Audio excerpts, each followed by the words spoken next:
Alright guys, so we're in Joshua 2 today, and basically what's happening here in this chapter is that Joshua is sending two spies into Jericho. They're getting ready to cross over the river, and he sends two spies into Jericho to spy out the land and kind of come back with a good report, or come back with a report of some kind. And this is kind of similar to what Moses had done when he sent the 12 spies into the land, and it was only Caleb and Joshua who had come back with a good report. So in this particular case, Joshua just skipped the other 10 and just sent two into Jericho and said, give me a good report or whatever. And as they come into the land, they stay with a harlot named Rahab. Now, the people in the land had figured out that that these were spies from Israel, and the king sent people to Rahab's house to look for the spies, and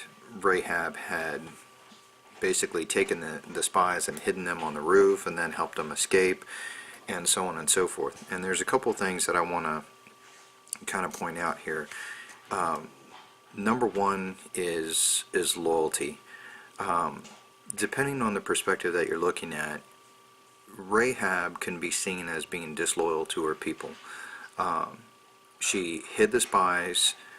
They were not her people. She hid them, and then she turned around and she lied to the guards and the king, and basically helped the Israelites accomplish what it was that they were trying to accomplish, which was to rid out the land of its people, and to come in and take the land. And one of the things that that she talks about here is in verse 9. It says, "And she said unto the men, I know that the Lord hath given you the land, and that your terror is fallen upon us, and that all the inhabitants of the land faint because of you. For we have heard how the Lord dried up the water of the Red Sea for you, when ye came out of Egypt, and what ye did unto the two kings of the Amorites that were on the other side of Jordan, Sihon and Og, whom ye utterly destroyed." And basically what she tells them, she goes on to tell them here that basically the people are just terrified of the Israelites because of the things that have happened, with the Red Sea parting, what happened to Pharaoh in Egypt, what happened to the Amorites and the battles that came after that. But one of the things that I wanted to kind of point out here is that Rahab, as we get to the book of Hebrews, when you get to chapter 11, which is oftentimes called the Hall of Fame of Faith, Rahab is called upon as being a woman of faith. In verse 31 it says, "By faith the harlot Rahab perished not, when them that believed not, or with them that believed not, when she had received the spies with peace." And as you go through this chapter in Hebrews, one of the things that you're going to see is that over and over all these people are called out as having faith. In verse 2 it says, "For by it the elders obtained a good report," talking about the two spies, Caleb and Joshua, came back with a good report. So we had seen that in the book of Deuteronomy. And then in verse 8 it says, "By faith Abraham, when he was called to go out into a place which he should thereby receive for an inheritance, obeyed, and he went out, not knowing whither he went." So he went into the land when God called him out of his resting place, and didn't know where he was going or anything like that, but he went. In verse 11 it says, "Through faith Sarah herself received strength to conceive seed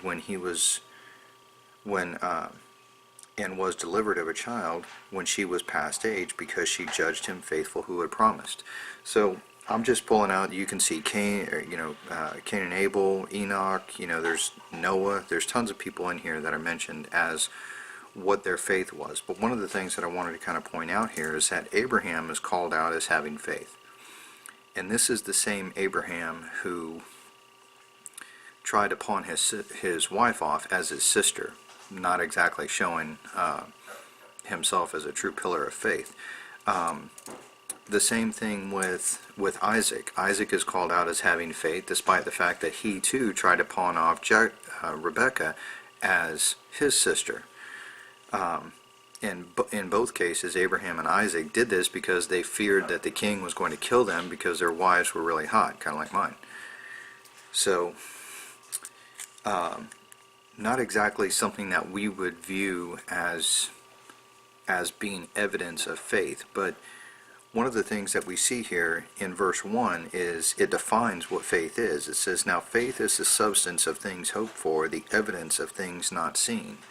And basically, maybe another way of saying that is faith is not the lack of doubt, but it's continued obedience in spite of doubt.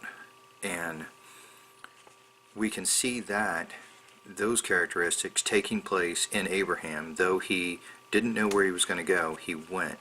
We can see that in Sarah, even though when the angel of the Lord had appeared and said, "You're going to have a child," and she actually snickered and laughed at him, not exactly showing faith or anything like that.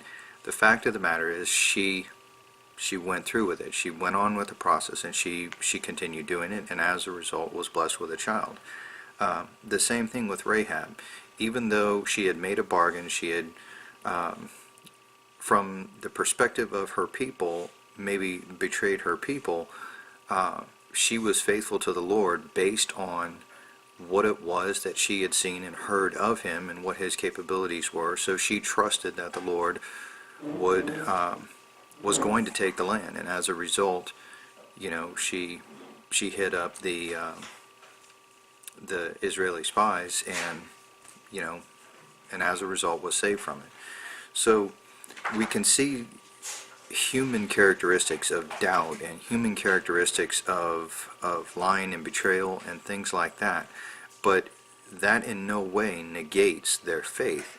Their faith was not based on their own human weaknesses. Their faith was based on the fact that they persevered in spite of those weaknesses.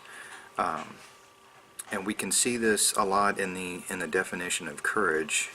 Courage is not the absence of fear, but it's that perseverance in spite of that fear. It's finding that will and that strength to persevere and to push on in spite of the fact that one has fear.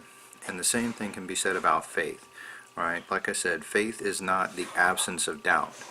All right, faith is continued obedience in spite of doubt, and we see that in all these different characters here. So, going back to Joshua 2, they continued on, and basically the spies were saved by Rahab, were let out of a window, and they struck a bargain with Rahab that as long as she kept her mouth shut and got all of her family inside of her house, that they would pass by her house and not slay her or anybody in her house when they came into Jericho to take over the land. So anyway, that's kind of a summary of the chapter and something that it kind of jumped out at me. So, all right, you guys, God bless.